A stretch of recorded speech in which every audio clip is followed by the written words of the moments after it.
Nick, will you travel all your quarterbacks for USC, and how many total players do you think you'll probably travel? Oh, we'll try to travel 74, I believe, is the number we got. I don't necessarily have the number of quarterbacks. It could be 4. I think Victor's done a nice job. I think it's good for him to experience it. I think he's getting better. Definitely being on scout team as far as dealing with the rush and making throws, and when he gets a chance to be with the one offense or on the offensive side of the field, he does a good job. So he's very diligent in his approach, learning. He has high expectations for himself, and I think that's good. And then, Nick, a lot of your guys on defense used to go against the air raid every day in practice. Has that been noticeable in preparing to go against Graham Harrell's version of the air raid scheme? Well, I think it's got a good amount that's different. Lot more 11 and 12 personnel sometimes. I mean, you're seeing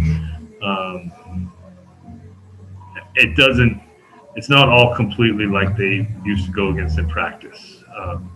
The concepts show up, but there's more variety in USC's offense, in my opinion. And so I'm sure some of the concepts look familiar, but there's enough that's different that they need to prepare for that they wouldn't be as comfortable as seeing like they would have seen last year. Thank you. Welcome. All right, Theo Lawson, go ahead.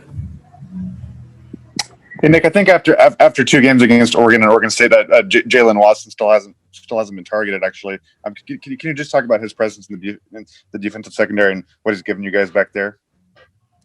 I did not realize that, if that's true. Hard for me to say if that's coincidence or they're going away from him. But what he's shown is, he is a bigger presence in the secondary, very long. And I think he's shown to be a physical tackler, and that's where I think he's shown up on film. Not that I can remember him being targeted. I'm sure you're right, but I know a lot of the positives we're seeing is his ability to get guys down and to be a physical presence on the edge or on the outside edge, I guess you want to say. Has Jalen also made some kind of impressive strides outside of football as far as in the classroom and getting all that stuff in order to be able to play for you guys and contribute? Yes, he has. But when he arrived here, I think he was in a really good place, and he's just gotten more comfortable with his teammates. I think they respect his approach. He's not a take a play off guy. He's not a take a practice off guy. He shows much appreciation for his opportunity to play college football again.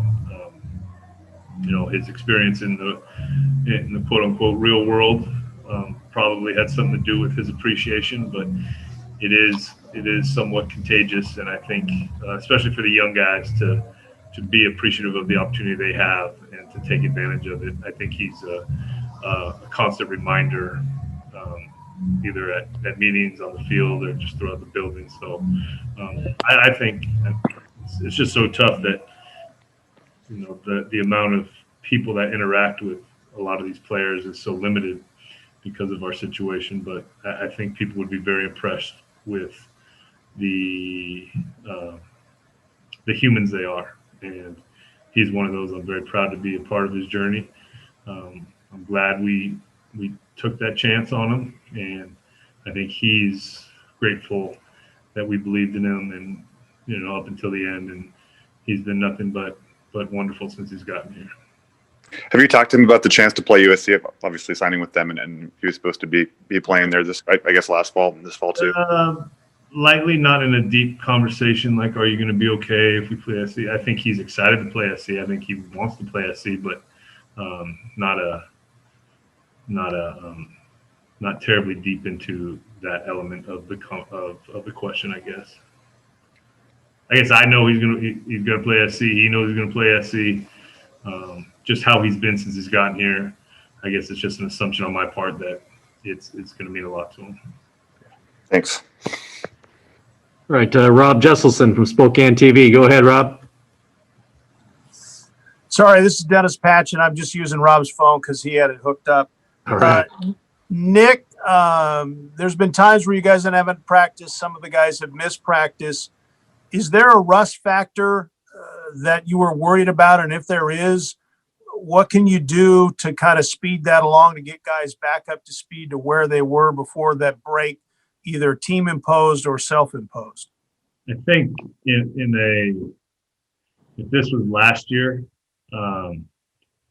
it would be more of a conscious decision to put that in our worry bag, I guess. I think this year has taught us really that one snap and clear, next man up, not, if they're not ready to go, then we're going to play with the next guy. And I think just 2020 has put us in a different approach. Obviously, you worry about when they get back. You don't want to just go push them to their limit. You want to make sure that I don't know if ease them in is the right word, but make sure you monitor it and make sure they're in the right condition and in condition enough to play a football game.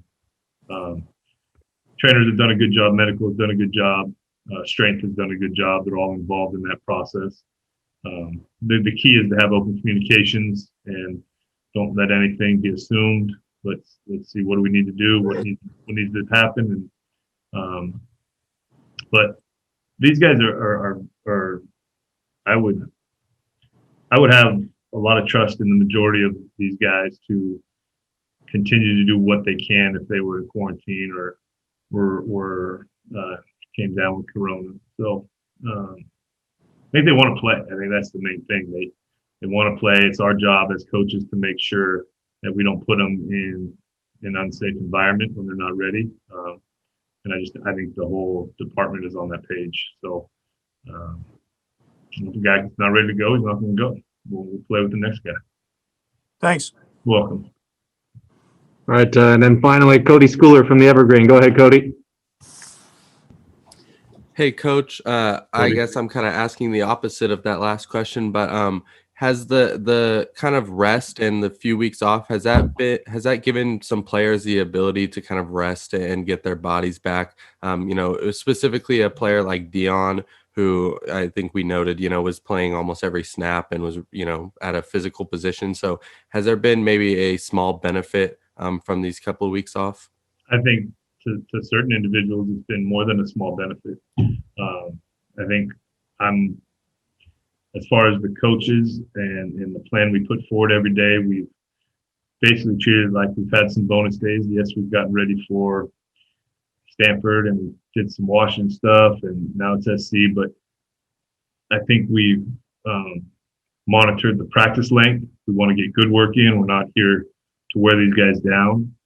They did not have a traditional off season, and it's not about it's about making sure they're fresh for the game. So I believe the team notices that we're not just grinding them out for 2.5 hours. We're trying to get in, get out, get the work we need. Don't just work to work, but make sure it's meaningful reps that we're taking. And let's get out, let's get our work in and get back in and get the treatment, and just continually stay vigilant about just being safe about the virus. And in terms of USC, will Keaton Slovis be maybe the biggest challenge or toughest test on the field that this team will have faced or will face? I know he's regarded as one of the better players in this conference. Yeah, I think there's good quarterback play in this conference. Oregon kid did a lot of good things. Slovis is a kid that we were involved with early on in recruitment. Talented. I think, yes, he is the director of it, but there's a lot of weapons that we need to be aware of, and we've got to be able to tackle in space and defeat blocks, especially throughout the secondary with some of the now stuff and getting the ball to their playmakers quickly. Maybe he's counting the box and trying to take the numbers game on the outside. So a lot of matchups that we're going to have to win physically and get guys down because there's weapons. At all times there's 5 guys offensively that can really hurt you with dynamic plays. And on the other side of the ball, I know the last game you guys had was against a very talented secondary. This seems to be kind of more of the same. I know they have some really good players in that secondary. So what is that kind of matchup looking like?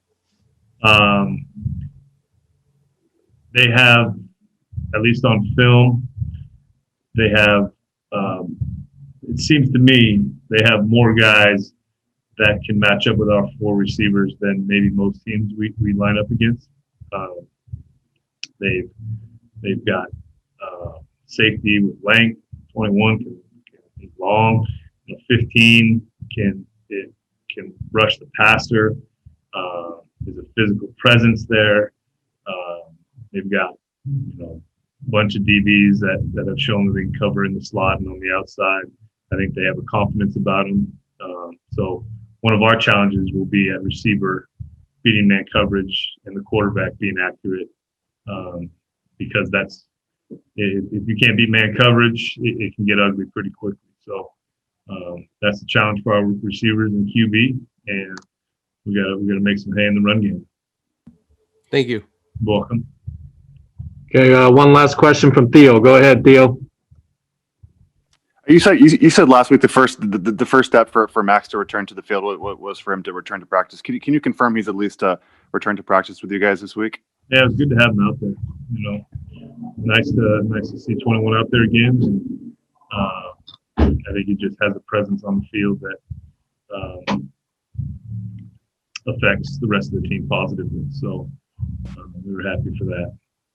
How does he kind of handle all this time off? Obviously, wanted to be on the field, wanted to practice, and he's one of the more competitive guys on the team, probably. Angry. He just wants to play. He's got I think he handles things. And I understand that they're amateurs. I understand they're in college, but you can still have professional habits, especially as you get up into your older years, junior, senior years. And I think he knows what it's going to take for him to make it to the next level and excel there. And I think he's already taken on those habits and that mindset. So, yeah, I would say he was angry about not being able to play. Yeah.